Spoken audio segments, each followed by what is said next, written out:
Bienvenue dans cette exploration d'un phénomène qui nous touche tous, vraiment, au quotidien.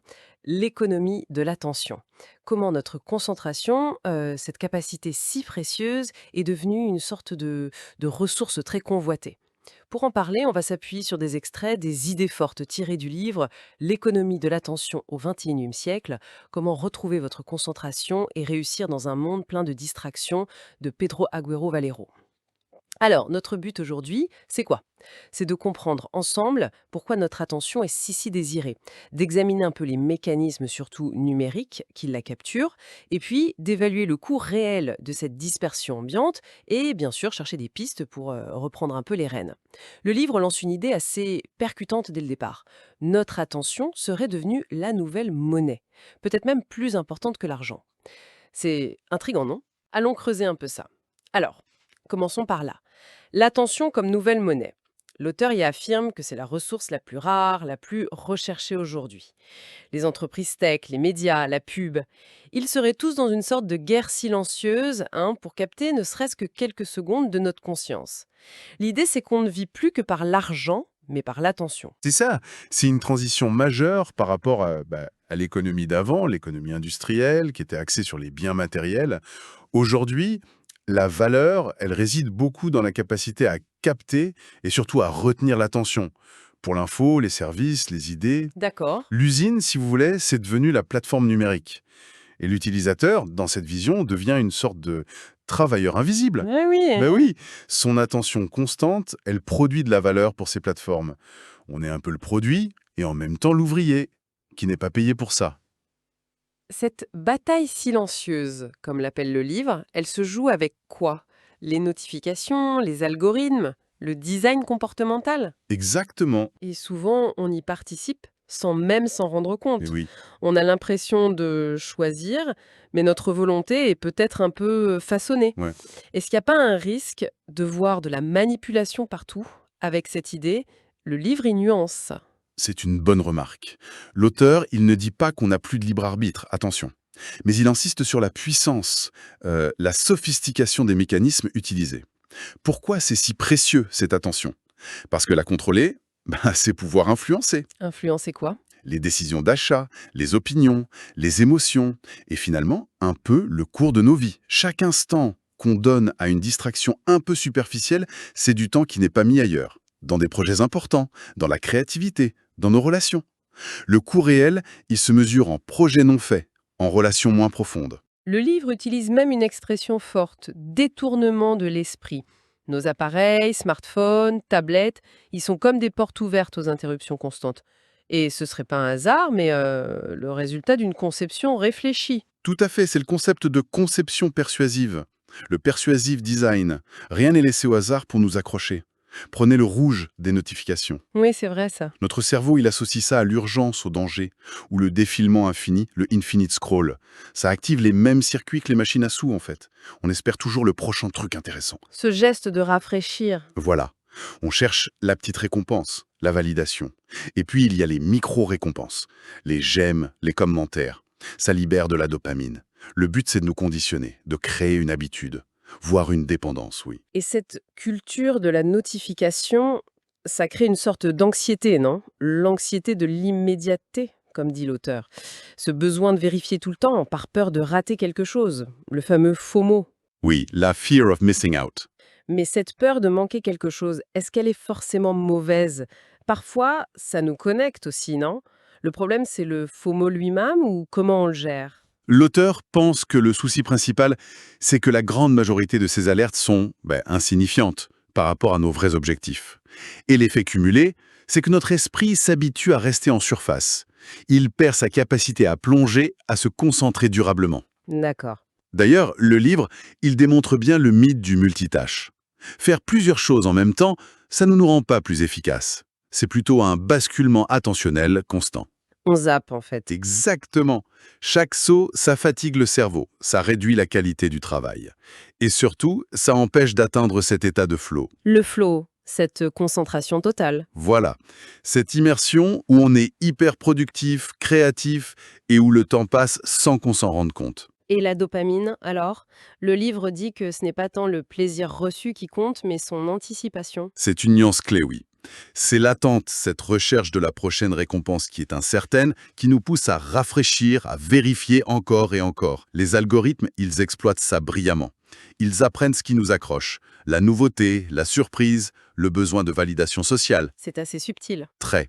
Et une technique redoutable qu'il décrit, c'est l'intermittence programmée, ou la récompense variable. Les bonnes choses, une notif intéressante, un like, une super vidéo, elles arrivent de façon irrégulière, imprévisible. Comme au casino, en fait. Exactement. Comme au casino, c'est l'incertitude, est-ce que je vais gagner cette fois, qui crée la dépendance, souvent plus que le gain lui-même.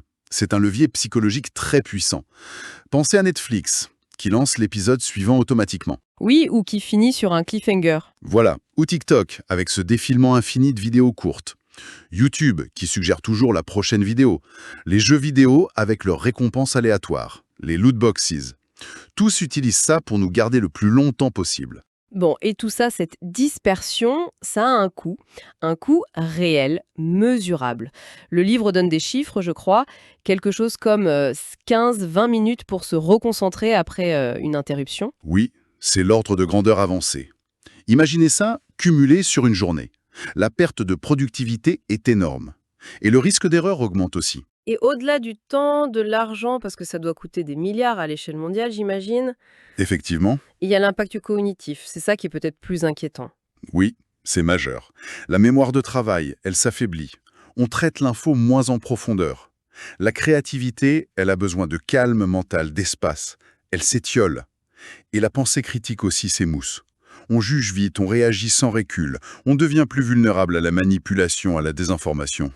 Est-ce que le livre dit si cette capacité à scanner vite l'info, ça peut quand même avoir un petit avantage, parfois, dans notre monde actuel?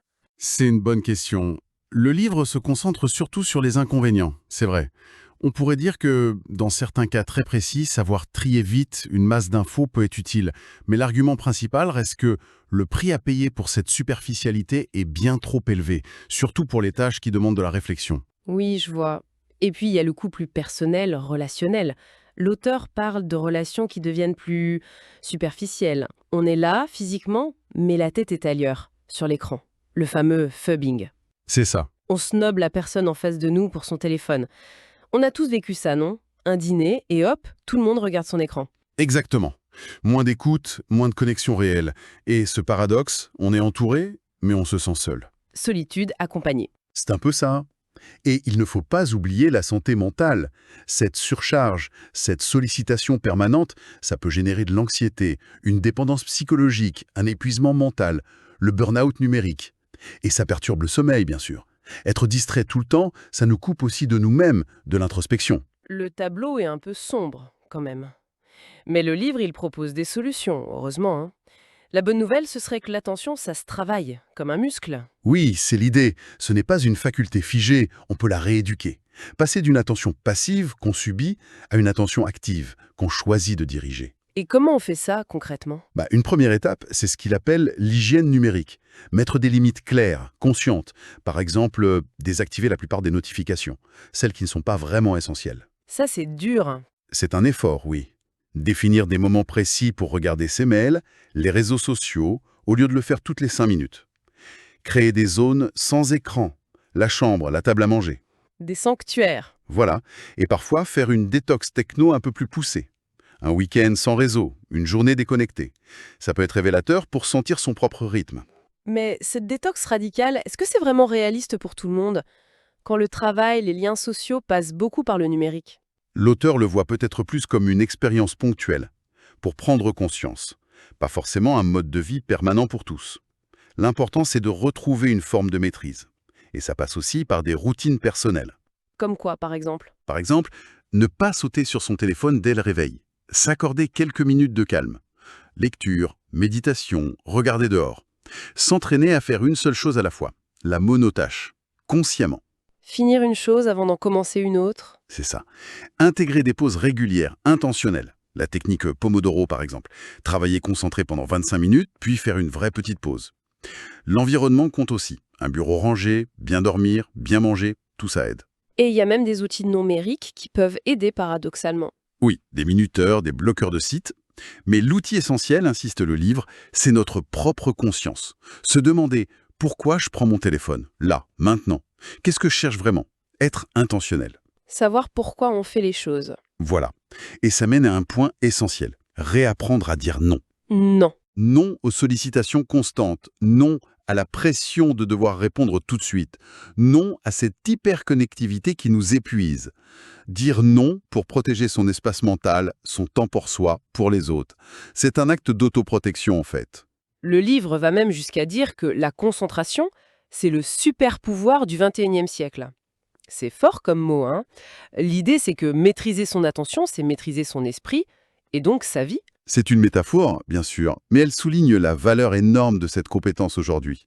Le point clé, c'est la distinction qu'il fait entre l'attention passive, celle qui réagit, qui est fragmentée, celle que les plateformes visent, et l'attention active. D'accord. L'attention active, elle est choisie, délibérée, soutenue.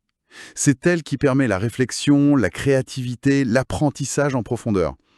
Le vrai enjeu, c'est de réussir à basculer de l'une à l'autre, de choisir où on met notre énergie mentale. Et cette attention active, ça permettrait de passer de simples consommateurs passifs à créateurs actifs? C'est l'idée, oui. La vraie satisfaction, le sentiment d'accomplissement, ça viendrait moins d'accumuler de l'info que de la transformer en quelque chose de neuf. Une idée, une solution, un projet, créer, ça nourrit l'esprit beaucoup plus que juste consommer. C'est vrai. Et l'histoire est pleine d'exemples de gens dont la concentration a été déterminante. Le livre cite Steve Jobs, son obsession du design, Oui, ou J.K. Rowling, concentré sur son histoire malgré les difficultés. Elon Musk, avec ses objectifs technologiques un peu fous. Frida Kahlo, qui transforme sa douleur en art grâce à sa concentration. Marie Curie, évidemment, sa focalisation absolue sur ses recherches. leur point commun, c'est cette attention dirigée. Exactement. Une attention focalisée sur une vision malgré tout le reste. Mais ce défi n'est pas que personnel. Il est aussi collectif, non? Le livre parle de l'éducation, par exemple. Comment on apprend aux jeunes à se concentrer aujourd'hui dans ce monde hyper stimulant? C'est un vrai casse-tête? C'est un défi immense, oui. Surtout pour le cerveau adolescent qui est très sensible aux récompenses immédiates, à la fragmentation. Et ça va plus loin que l'école. Bien sûr, c'est un problème de société. Cette crise de l'attention, elle a un impact sur la démocratie. Une attention fragmentée, ça rend plus vulnérable à la polarisation, à la désinformation. Ça pose la question de la responsabilité des entreprises tech. Une technologie plus éthique, c'est possible? Le livre appelle à ça, oui, à une technologie consciente, un design qui respecterait notre bien-être, notre autonomie, au lieu de juste chercher à maximiser le temps d'écran. Est-ce que l'auteur donne des pistes concrètes pour y arriver? Il esquisse des idées, la pression des citoyens, la régulation, peut-être développer des alternatives. Mais il insiste beaucoup sur la prise de conscience individuelle et collective. Le changement viendra aussi de nous, de nos usages. Finalement, le message clé qu'on retient de cette exploration, inspirée par ce livre, c'est que reconquérir notre attention, ce n'est pas juste une question de productivité perso ou de bien-être. C'est un acte de liberté, en fait. Liberté de penser, Pan. Oui, liberté de choisir où on met notre énergie mentale, dans un monde qui fait tout pour nous l'apprendre. C'est un enjeu à la fois très personnel et en même temps très politique. Et pour finir, peut-être une question à laisser mûrir. Si notre attention est vraiment cette nouvelle monnaie, cette ressource si précieuse, comment est-ce qu'on pourrait décider, là, maintenant, de l'investir un peu mieux, plus consciemment?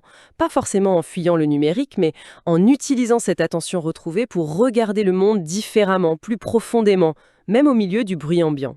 C'est une piste, hein?